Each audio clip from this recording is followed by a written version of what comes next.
வணக்கம் அன்பு உறவுகளே, நான் உங்களின் சிறி. இன்றைக்கு எங்கே நிற்கிறவன்டா, இலங்கையில் வடமாகாணத்தில் யாழ் மாவட்டத்தில் காங்கேசந்துறை தையிட்டி என்ற பகுதிக்கு தான் நாங்கள் வந்திருக்கிறோம்.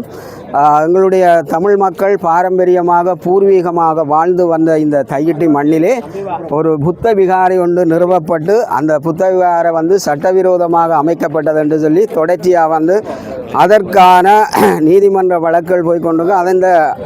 அந்த விகாரை அகற்றுதல் சம்பந்தமாக அதை வெளியேற்றுதல் சம்பந்தமாக தான் இன்றைக்கு பல்லாயிரக்கணக்கான மக்கள் இங்கே கூடியிருக்கிறார்கள். இந்த பாரம்பரியமாக 35 ஆண்டுகளுக்கு மேலாக மக்கள் ஒரு பெரும் இடம்பெயர்வுகளை சந்தித்ததின் பிற்பாடு பகுதியாக இந்த மக்கள் இந்த தையிட்டி மாவட்டபுரம் காங்கேசந்துறை போன்ற பகுதிகளில் மக்கள் மீள்குடியமர்ந்ததன் பிற்பாடு தமிழர்களுடைய ஒரு பூர்வீக நிலத்தினுடைய அத்தனை அதிகாரங்களும் இருக்கத்தக்கதாக ஒரு சட்டவிரோதமாக ஒரு விகாரை ஒன்று அமைக்கப்பட்டதின் பிற்பாடு இன்று தொடர்ந்து நீதிமன்ற வழக்குகள் போய்கொண்டிருக்கு. அது மக்களுக்கு சொந்தமான காணி. அந்த மக்களுடைய பூர்வீக வாழ்விடங்களை அழித்து அதிலே விகாரைகளை அமைப்பதன் காரணமாக இன்று அந்த விகாரையை அகற்றணும் அல்லது சட்ட நீதியாக என்ன செய்ய முடியும் என்றதுக்காக மக்கள் ஒருமித்த முறையில் பல்லாயிரக்கணக்கான பல மாவட்டங்களில் இருந்து பல பிரதேசங்களில் இருந்து மக்கள் இன்றைக்கு இங்கே தையிட்டியினுடைய விகாரைக்கு போகிற நுழைவாயிலே நீண்ட நேரமாக காத்து நின்று தங்களுடைய எதிர்ப்பை தெரிவித்து இந்த வெயிலிலே, அதாவது அக்கினி சுவாலையிலே எரிஞ்சு கொண்டிருக்கிறோம். மக்கள் தங்களுக்கான நீதி வேண்டும் என்று சொல்லி இன்று இந்த தையிட்டி விகாரை அகற்றுதல், அதாவது சட்ட நீதியாகவோ அல்லது எந்த வழியிலேயோ தமிழ் மக்களுடைய பூர்வீக நிலங்களை மக்களுக்கே கையளிக்கணும் என்றதுக்காக பல நூற்றுக்கணக்கான ஊடகங்களும் இங்கே காத்திருக்கின்றாங்க. அதே போல் அரசியல் பிரமுகர்கள், பொது அமைப்புகள், சனசமல்லியங்கள், பல்வேறுபட்ட மக்கள் இன மத வேறுபாடின்றி ஒட்டுமொத்தமாக நாங்கள் ஒரு தமிழர் என்ற அடையாளங்களோடு இன்று இந்த மண்ணிலே நின்று கொண்டு இந்த விகாரையை வெளியேற்றணும் என்றதுக்காக 35 ஆண்டுகளாக தொடர் யுத்தத்தின் பிற்பாடு பலிகாமம் வடக்கிலே மக்கள் பகுதியாக மீள்குடியமர்ந்ததன் பிற்பாடு இன்று பார்க்கிற பொழுது மக்களுடைய பூர்வீக நிலங்கள் அபகரிக்கப்பட்டிருக்கிறது. இன்று புதிய ஜனாதிபதியினுடைய கவனத்துக்கு கூட கொண்டு வந்திருக்கின்றார்கள். இதற்கான சாதகமான பதிலை ஏற்று இந்த மக்களுடைய நிம்மதியான ஒரு வாழ்க்கையை ஏற்படுத்தி கொடுக்க வேண்டும். விகாரை என்பது எல்லா இடமும் அவைகளுக்கு சட்ட நீதியாக ஒரு காணி இருக்குது. அந்த காணியில் அவைகள் அமைக்காததன் பிரகாரமே இன்று ஒரு மக்கள் பாவனையில் உள்ள பூர்வீக நிலங்களில் வீடுகள் கட்டி வாழ்ந்து இந்து ஆலயங்களில் வழிபட்ட ஒரு பிரதேசத்தில் விகாரை ஒன்றை கொண்டு இன முரண்பாடுகளை தோற்றுவித்து கொண்டிருக்கின்ற அந்த நிலையில் இது கடந்த இந்த ஜனாதிபதியும் அது சம்பந்தப்பட்ட அதிகாரிகளும் மிக விரைந்து ஒரு கிளீன் ஸ்ரீலங்கான்னு சொல்லப்படுகிற இந்த காலகட்டத்திலே மக்களுடைய இதயபூர்வமான இதயங்களை வென்றெடுத்து அவருடைய மனநிலைகளை வென்றெடுத்து அந்த மக்களுக்கான ஒரு தீர்வை பெற்றுக் கொடுக்கணும் என்றதுதான் இந்த தையிட்டியில் நடைபெற்று கொண்டிருக்கிற இந்த போராட்டம். தொடர்ந்து இந்த போராட்டங்கள் மென்மேலும் செல்லாத வகையில் இந்த மக்களுக்கான உடனடி தீர்வொன்றை அரசாங்கம் கொடுக்கிற பட்சத்தில் இன நல்லிணக்கத்தை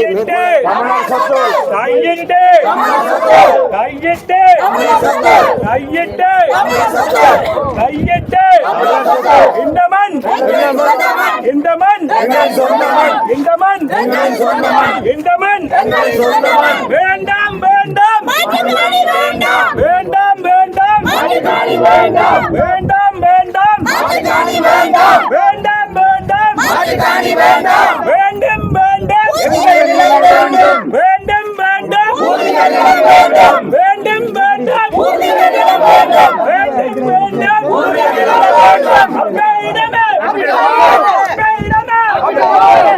கொஞ்சம் சைட் பண்ணி அங்கால போகட்டும் முடியல.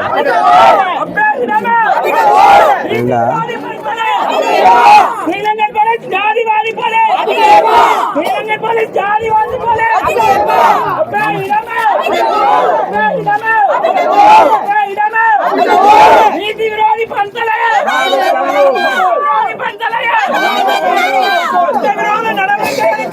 வேண்டும் வேண்டும் வடக்கும் கிழக்கும்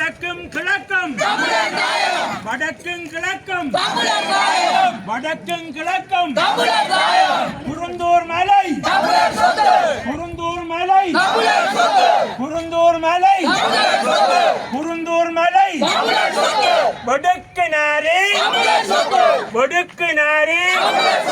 வடுக்கினாரே திருக்கோணேச்சரம்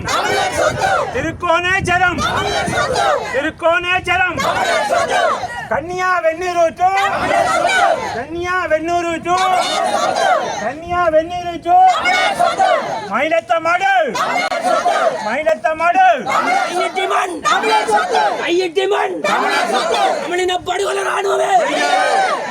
படுகொலை ராணுவமே சட்டவிரோத விகாரியை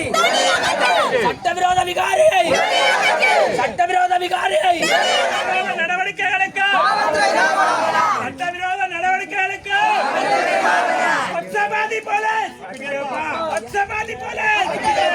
ஜாதிவாதி போலீஸ் கையிட்டி திஸ்ஸ விகாரைக்கு எதிரான போராட்டத்திலே கலந்து கொண்டிருக்கின்றோம். உண்மையிலேயே இந்த விஷயம் ஒரு அப்பட்டமான கலாசார படியெடுப்பு என்றுதான் கூறுவேன்.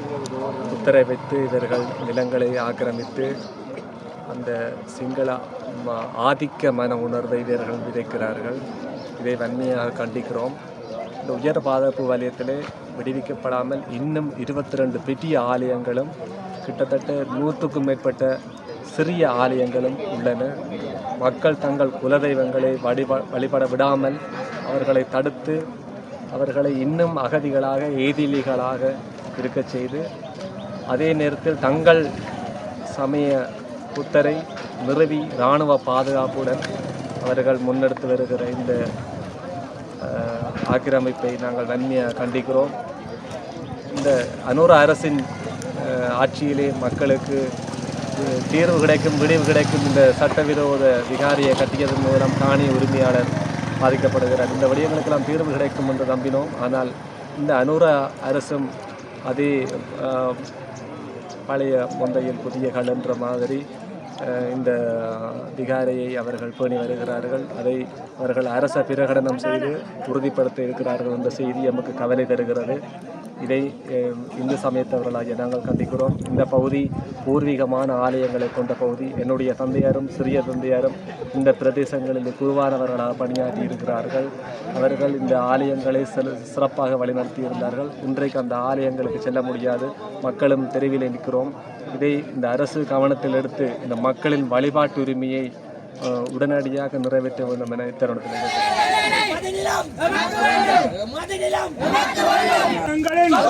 இந்த மன்னங்களின் சட்டவிரோத விகாரைக்கு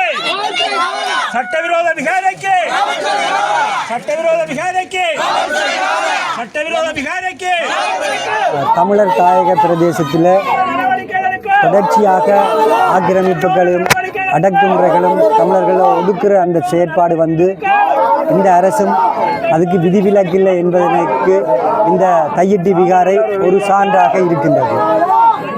இந்த அரசு தங்களை ஒரு முற்போக்குவாதியாகவும் இடதுசாரிகளாகவும் காட்டிக்கொண்டு இந்த ஆட்சி பீடம் ஏறியிருந்தது. ஆனால் பௌத்த பேரினவாத நிகழ்ச்சி நிரலை எந்த அரசு வந்தாலும் அதனை முன்னெடுக்கிறது என்ற ஒரு நிகழ்ச்சி நிரல் தொடர்ச்சியாக இடம்பெறுகின்றது. தமிழ் மக்களுக்கு எதிரான அந்த நிகழ்ச்சி நிரல் தொடர்ந்த வண்ணம் தான் இருக்கின்றது. இந்த உள்ளூராட்சி சபை சட்டத்தில் இடம் இருக்குது. நாங்கள் எங்களுடைய காணிக்குள்ளே ஒரு கான்கிரீட் போட்டு ஒரு தூண் நடுவதாக இருந்தால் கூட அந்த உள்ளூராட்சி சபையினுடைய அனுமதி பெறப்பட வேண்டும். இல்லை என்றால் அது சட்டத்துக்கு உட்படுத்தப்படுவார்கள். அதை உடைக்க வேண்டிய ஒரு சூழலை ஏற்படுத்துவார்கள் அந்த சபை நிர்வாகத்தினர். அண்மையில கூட இந்த சட்டவிரோதமான கட்டிடங்களை இடிக்க வேண்டும் என்று இந்த வடக்குமான ஆளுநர் அறிக்கைவிட்டிருந்தார். ஆனால் அதே ஆளுநர் தன்னுடைய பதவியை அந்த கதிரையை தக்க வைக்கிறதுக்காக இந்த காணி உரிமையாளர்கள் மாற்று காணிக்கு சம்மதம் தெரிவித்திருக்கிறார்கள் என்று ஒரு உண்மைக்கு புறம்பான ஒரு சூழல் ஒன்றை அவர் தோற்றுவித்திருக்கிறார். எனவே கடந்த மாவட்ட செயலக ஒருங்கிணைப்பு குழு கூட்டத்தில் ஜனாதிபதி அவர்கள் தலைமை தாங்கியிருந்தார். அந்த நேரத்தில் இதுக்கு ஒரு தீர்க்கமான முடிவு இந்த ஜனாதிபதியினுடைய வாயால எடுக்க வேண்டிய ஒரு சூழல் ஒன்று ஏற்பட்டிருக்கின்றது. ஆனால் அதை தடுத்து நிறுத்தினது எங்களுடைய தமிழ் மக்களுடைய வாக்கால ஒரு பாராளுமன்ற உறுப்பினரும் இந்த ஆளுநரும். உண்மையில மிகுந்த வேதனையா இருக்குது. இந்த முள்ளிவாய்க்கால எத்தனையோ கொத்து கொத்தாக இறந்த எங்களுடைய மக்களுடைய பிணத்தை மிதித்துத்தான் இந்த ஆளுநர் இந்த முள்ளிவாய்க்கால வந்தவர். அதே நேரத்தில் அவர் ஒரு சிறைவாசம் கூட இருந்தவர். ஆனா எங்களுக்கு வேதனை. கடந்த காலத்தில் அவருடைய நிர்வாக முறை ஒரு நேர்மையாக நடந்ததாக இந்த பதிவுகள் நாங்கள் மதிச்சிருந்த நாங்கள் உண்மையில. ஆனா இந்த விடயத்தில் தன்னுடைய அந்த கூட்டத்தில் அவர் வெளிப்படுத்தின அந்த விடயம் மிகுந்த வேதனையும் ஏற்படுத்தியிருக்கிறது. மாட்டுக்காணி வேண்டும், வேண்டும் வேண்டும் பூர்வீக காணி வேண்டும், வேண்டும் வேண்டும் பூர்வீக காணி வேண்டும், வேண்டும் வேண்டும் பூர்வீக காணி வேண்டும். இலங்கன் போலீஸ் ஜாதிவாதி போலீஸ், அப்படிப்பா இலங்கன் போலீஸ் ஜாதிவாதி போலீஸ், அப்படிப்பா இலங்கன் போலீஸ் ஜாதிவாதி போலீஸ், அப்படிப்பா. இலங்கன் போலீஸ் ஜாதிவாதி போலீஸ், இலங்கன் போலீஸ் ஜாதிவாதி. வணக்கம், என்னுடைய பேர் ஜோகதாசன் ஜூட்னிமலன். சர்வதேச மனித உரிமை பேரவையுடைய இலங்கை கிளை தலைவராக பணி செய்து கொண்டிருக்கிறேன். கொக்குளாயிலிருந்து வடக்கையும் கிழக்கையும் இணைக்கிற கிராமம் கொக்குளாயிலிருந்து 4:30க்கு அங்கேருந்து வெளிக்கிட்டு 12 மணிக்கு இங்கே வந்து சேர்ந்து நான் இன்றைக்கு தையிட்டி மாதிரி கொக்குளாய் மண்ணிலையும் 3 பேருடைய காணியையும் பிரதேச சபைக்கு சொந்தமான வைத்தியசாலை வீதியை மறைத்து 90 கோடியில் விகாரம் கட்டப்பட்டு கொண்டிருக்குது. இங்கே கட்டி முடிச்சுட்டு அங்கே கட்டி கொண்டிருக்கணும். இன நல்லிணக்கத்துக்கு குந்தோமன முறையில் அந்த விகாரம் கட்டப்பட்டு கொண்டிருக்குது. 10 வருடமாக கத்தி கொண்டிருக்கிறோம். அரசாங்கத்துக்கு, பிரதேச செயலருக்கு, மாவட்ட செயலருக்கு, சர்வதேசத்துக்கு சொல்லியும் இதுவரைக்கும் அந்த விகாரை அகற்றுற சம்பந்தமாக எந்த நடவடிக்கையும் சர்வதேசமும் சரி அரசாங்கமும் சரி இதுவரைக்கும் எடுக்கல. இன்றைக்கு தையிட்டிக்கு வந்து நிற்கிறோம். தையிட்டியில் தனியாருடைய காணியில் இந்த விகார கட்டுப்பட்டது சட்டவிரோதமான செயல். அநீதிக்கு துணை போக மாட்டார், சமத்துவத்தை விரும்புகிறார், சமாதானத்தை விரும்புகிற அனுர இந்த பிரச்சனைக்கும் இதையும் உடைச்சிட்டு வீட்டை கட்டி கொடுப்பாரான்னு நாங்கள் கேட்குறோம். இன்றைக்கு கொக்குளையிலையும் கட்டி கொண்டிருக்கணும். வடக்கு கிழக்க பிரிக்கிறதுக்கு தான் மகாவலி திட்டத்தை கொண்டு வாங்க. தண்ணி வரையில இன்றைக்கு நாங்கள் வெளியே மணலாத்தில் விவசாய நிலத்தை இழந்துட்டோம், கேட்டால் மாற்றுக்காணி. கோயில் நிலத்தை இழந்துட்டோம், கேட்டால் மாற்றுக்காணி. முகத்துவார காணியை இழந்துட்டோம், கேட்டால் மாற்றுக்காணி. கரவளப்பாட்டு இழந்துட்டோம், கேட்டால் மாற்றுக்காணி. இன்றைக்கு எங்களுடைய கொக்குளாய் முகத்துவாரத்தில் 510 சிங்கள குடும்பம் இருக்குது. 505 பேர் கிறிஸ்தவ குடும்பங்கள். முகத்துவாரத்துக்கு கிறிஸ்தவ கோயில் இருக்குது. சிந்தாத்திர மாதா கோயிலே அவங்களுக்கு பங்கு, அவங்களுக்குரிய உரிமை கொடுத்துருக்கோம், வழிபாட்டு உரிமை. 4 சிங்கள குடும்பங்கள் பௌத்த சமயத்தை சேர்ந்தவர்கள். காபருக்குள்ள அவங்களுக்குன்னு சொல்லி ஒரு பௌத்த ஆலயம் இருக்குது. 1 கிலோமீட்டரில் ஒரு 90 கோடியில் பௌத்த கோயிலை கட்டி கொண்டிருக்கிறாங்க. 10 மீட்டரில் வைத்தியசாலை, 50 மீட்டரில் அம்மன் கோயில். சிங்கள மக்கள் வாழாத பகுதிக்குள்ள 90 கோடியில் விகாரை கட்டுறாங்க. எல்லா மரமண்டைகளுக்கும் நாங்கள் இதை சொல்லி போட்டோம். எங்களுக்கு நீதி தாராங்கள் இல்லை. விகார கட்டுப்படுற இடத்துல 24 அடியில் 200 மீட்டர் பாதை, பிரேசவ பாதையை மறைச்சி தான் விகார கட்டுறாங்க. என்னுடைய பூட்டை காணிக்கலாம் விகார கட்டுப்படுது. வெளியோயால் இருக்கிற இராணுவம் தான் விகாரை கட்டி கொண்டிருக்கிறான். அடுத்த மாதம் அங்கே போராட்டம் செய்ய போகிறோம், உண்ணாவிரதம் செய்ய போகிறோம். இதுக்கு கொடுத்த ஆதரவு நீங்கள் அங்கே வந்து தரணும். வணக்கம், நான் சார்ஜன். தையிட்டியை பிறப்பிடமாக கொண்டான். 1989 பிறந்த நான் 1990ஆம் ஆண்டு இங்கே இராணுவ நடவடிக்கையால் வெளியேற்றப்பட்டு கிட்டத்தட்ட 35 வருட காலத்துக்கு பிறகு மீளக்குடியமர்றதுக்கு வந்திருக்கிறோம். இப்போ வந்திருக்கிற நேரத்தில் வந்து எங்கண்ட காணி, இப்போ எனக்கண்டு தர வேண்டிய காணி வந்து உள்ளுக்காக மாட்டுப்பட்டிருக்கு. இப்போ நாம் வந்து இருக்கிற வந்து வாடகை இருக்கிறோம். இப்போ இந்த காணி வந்து உள்ளுக்க மாட்டுப்பட்டிருக்க நேரம் எங்கண்ட வேறு கட்டப்பட்டிருக்க காணியோடு சேர்த்து கிட்டத்தட்ட 150 வரப்பு காணி பிடிபட்டிருக்கு. அவங்க 150 காணி வேறு பிடிபட்டிருக்குது. இதுக்கு யாரே கட்டுறதுக்கோ மதங்களுக்கோ இதுக்கோ ஒரு நாங்கள் தடை இல்லை. அவங்களுக்குன்ற ஒரு காணி இருக்குது, அவங்களுக்குன்ற ஒரு காணி இருக்குது. அதை நாங்கள் மறக்கவும் இல்லை. அது கிட்டத்தட்ட முன்னுக்கு சொன்னால் பாருங்க, சின்ன பிறப்பு காணி 4-5 பிறப்புன்னு சொல்லி அவங்க வந்து விட்டா பிறகு அவங்களும் வந்து காணி விடுபட்டுற நேரம் அவங்களோட அமைப்பும் வந்து பௌத்த அமைப்பும் வந்து அளந்து 24 பிறப்பாக்கி இப்போ இந்த அதுங்கண்ட ஊராக்கள் அப்பவும் ஒரு போராட்டம் செய்து 20 பிறப்பாக முடிச்சிட்டாங்க. 20 பிறப்பாக முடிச்சு அதை வச்சிருக்கேன். அது அவைக்கண்டு தனிப்பட்ட காணியாக இருக்குது. அந்த காணியில் வந்து அடிக்கல் நாட்டப்பட்டது 2018ஆம் ஆண்டு நல்லாட்சி காலத்தில். கௌரவ ஆளுநர் அந்த நேரம் இருந்தார் ரெஜினோல் கூறு. தற்சமயம் இருக்கிற ஆளுநர் வேதநாயம் அவரும் வந்து அந்த நேரம் ஜியாக இருந்து நினைக்கிறேன். வேண்ட அழைப்பின்ற பேரில் அவரும் வந்து அந்த இதில் கலந்து கொண்டவர். 2018ஆம் ஆண்டு அடிக்கல் நாட்டப்பட்ட அதே இது வந்து அப்படியே கைவிடப்பட்டு ஆட்சி மாற்றத்தின் பின்னர், அது கோத்தபாய காலம், அந்த ஆட்சி மாற்றத்தின் பின்னர் முப்படைகளின் தளபதி இராணுவ தளபதி சவேந்திர சில்வா அவர்களால் 2021ஆம் ஆண்டு மீள கட்டுமானம் தொடங்கப்பட்டிருக்கிறது பொதுமக்கள காணியில். அவங்க எங்கண்ட இது வந்து குறை வந்து என்னென்னா அவங்களுக்கு இருக்கிற காணி, அவங்களுக்கண்டு இருக்கிற காணியில் அதில் கட்டப்பட்டிருந்தால் ஒரு பிரச்சனையுமே இல்லை. அதை மீட்டு 150,000 காணியில் பிடிபட்டு கடந்த கால ஆட்சிகளில் கட்டப்பட்ட காணி அப்படி இருக்கிறதுக்கான மிச்ச காணிகள் மிகுதி காணிகள் பகுதி அளவில் விடுபடுறன்னு சொல்லியும் ஏமாற்றத்தை தான் தந்திருக்கு. இப்போ வந்திருக்கிற ஜனாதிபதி கூட சொல்லிக்கொண்டாம வந்தவர் இனப்பெரம்பல் சட்டவிரோத இனப்பெரம்பல்களை தடுப்பேன்னு சொல்லிக்கொண்டாம அந்த நேரத்தில் கூட அவர் வந்து இப்போ கிட்டத்தட்ட 3 மாதம் காலப்பகுதி கடந்துட்டு இப்போ நாங்கள் எதிர்பார்த்து கொண்டு நாங்கள் இந்த காலகட்டத்திலேயாவது அவற்ற காலத்திலேயாவது இதுக்கு ஒரு நீதி கிடைக்கும். இது வரைக்கும் அவன் சிறப்பால் யாருமே வந்து எங்களோட கதைக்க வரவில்லை. கடைசியாக நடந்த ஒருங்கிணைப்பு குழு கூட்டம் டிசிசி மீட்டிங் நடந்தது கச்சேரியில். அந்த இடத்துக்கு பிரதம அதிதியாக கலந்து கொண்டது நாட்டின் ஜனாதிபதி. இந்த பிரச்சனை தீர்க்கப்பட வேண்டியது ஜனாதிபதியால். ஜனாதிபதி வந்து அந்த இடத்துல கலந்து கொண்டு இருந்து அவர் வந்து உன்னிப்பாக இந்த விடயங்களை கேட்டுக்கொண்டு கேட்கல தவறான சில பேற்ற கருத்துக்களால் அந்த விடயம் வந்து அப்படியே கைவிடப்பட்டது. உடைக்கக்கூடாதுன்றதுக்கு அப்பால் சட்டம் என்ன சொல்லுதோ சாதாரண மக்களுக்கு எப்படி சட்டம் பாதிக்கப்படுதோ அந்த சட்டம் வந்து உயர் பீடத்தில் இருக்கிற சகலருக்கும் பாதிக்கப்படும். இது வந்து அத்துமுறை கட்டினது வந்து இராணுவத்தின் பூரண பங்களிப்புடன் கட்டப்பட்டது. வந்து கும்பிட்றது கூட இராணுவம் தான் வந்து கும்பிடுது. ஒரு போயாத நேரத்துக்கு பஸ்ஸுகள் பெரிய வாகனங்கள் ஏற்றி கொண்டு வந்து வழிபடுறது ஃபுல்லாக இலங்கை இராணுவம் முப்படைகள். இதில் வந்து மக்கள் வந்து வலுக்கட்டாயமாக தான் கூட்டிக் கொண்டு வந்து இதில் வர்ற பீச்சுகளுக்கு வர்ற மக்களை வந்து இங்கே ஒரு வியாரம் இருக்குன்னு சொல்லி வேறு வலுக்கட்டாயமாக தான் கூட்டி வரணும். தென்பகுதி மக்களுக்கு இது கனவேருக்கு இப்போ புரிதல் வந்திருக்குது. இது வந்து சட்ட ரீதியாக தமிழ் மக்களுடைய பாரம்பரிய காணிகளில் கட்டப்பட்டன்ற விடயம் வந்து இப்போ தெளிவுபடுத்தப்பட்டு கொண்டிருக்கிறது. நாங்கள் வந்து வர்ற மக்களுக்கு தென்பகுதி மக்களுக்கு அவங்களோட மொழிகளில் அவங்களுக்கு விளங்கப்படுத்தும் போது அவங்களுக்கு வந்து அந்த விஷயம் விளங்கி கொண்டு அவங்க வந்து இதுக்கு எதிர்ப்பாக சில பேர்கள் திரும்பி போகிறார்கள். அந்த போகிறது அதை பிள்ளைன்றதை ஒத்துக்கொண்டு போகிறது நாங்கள் அவைக்கு சரியான தகவலை கொடுக்குறோம்ன்ற இதால் எங்களோட வந்து வாக்குவாதப்படிக்கணும். கோர்ட்ஸில் வந்து கேஸ் கூட போட்டிருக்கணும். இங்கே வந்து இதில் ஆர்ப்பாட்டங்களில் நாங்கள் ஈடுபடுறது அமைதியான முறையில் நீதிபதி கட்டளை இருக்குது. நீதிபதி கட்டளையின்படி அமைதியான முறையில் ஆர்ப்பாட்டம் நடத்தலாம்னு சொல்லி போட்டிருக்கோம். அதுக்கேற்ற மாதிரி நாங்கள் அதை மீறி நாங்கள் யாருமே ஆர்ப்பாட்டம் செய்யலை. இப்போ அந்த அநீதியான இதை தான் செய்து கொண்டிருக்கணும். இதில் இந்த கூட்டங்களுக்கு இந்த போராட்டங்களுக்கு வராதாக்கள் பேரை கூட போட்டு சும்மா பேரை போட்டு கூட அவங்க நீதிமன்றத்தில் கேஸுகள் போட்டிருக்கணும். அது இன்னும் கேஸ் நடப்பட்டு கொண்டாண்டு இருக்குது. இன்னும் எங்களுக்கு வந்து இது வந்து சாதாரண மக்கள் நான் முன்னுக்கு சொன்ன மாதிரி சாதாரண மக்களுக்கு எப்படி ஒரு டொய்லெட் கட்டினாலோ ஒரு மதிலை கட்டினாலோ பிரேசபை கூட எப்படி ஒரு தீர்வு வழங்கப்படுதோ அந்த தீர்வை தான் நாங்கள் நாங்கள் அந்த தீர்வை தான் நாங்கள் எதிர்பார்த்துருக்கோம். அந்த தீர்வு கிட்டும் மட்டும் இந்த போராட்டம் காணிகளை அரசாங்கம் அபகரிப்பு செய்து தம்பசப்படுத்துவதற்காக முனைகின்ற வேளையிலும் பல வருடங்களாக இந்த மக்கள் போராடி கொண்டிருக்கின்றார்கள். காணி உரிமையாளர்கள் உட்பட மக்கள் அனைவருமே இங்கு போராடி கொண்டிருக்கின்றார்கள்.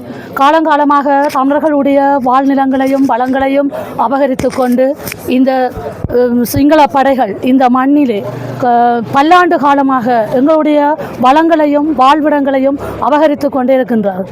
மக்கள் தொடர்ச்சியாக 2010க்கு பிறகு தொடர்ச்சியாக மக்கள் போராடி கொண்டிருக்கின்றார்கள். அந்த வகையில்தான் இந்த மக்கள் இங்கே ஒன்று கூடி எங்களுடைய காணி உரிமைக்காகவும் தங்களுடைய மண்ணினுடைய வளங்களை இழப்பதற்கு தாங்கள் தயாராக இல்லை என்றும் இங்கே ஒவ்வொரு பௌர்ணமி நாளிலுமே போராடி கொண்டிருக்கின்றார்கள் இந்த மக்கள். எங்களுடைய மக்கள் இடப்பெயர்வின் பின்பு தாங்கேனாத அவலங்களை சந்தித்தும் எங்களுடைய இந்த தையிட்டி மட்டுமல்லாது தையிட்டி போன்ற பல இடங்கள் இன்று புத்தவிகாரைகளாக்கப்பட்டு தமிழர்களுடைய வளங்களையும் நிலங்களையும் அரசாங்கம் திட்டமிட்டு அபகரித்து கொண்டிருக்கின்றது.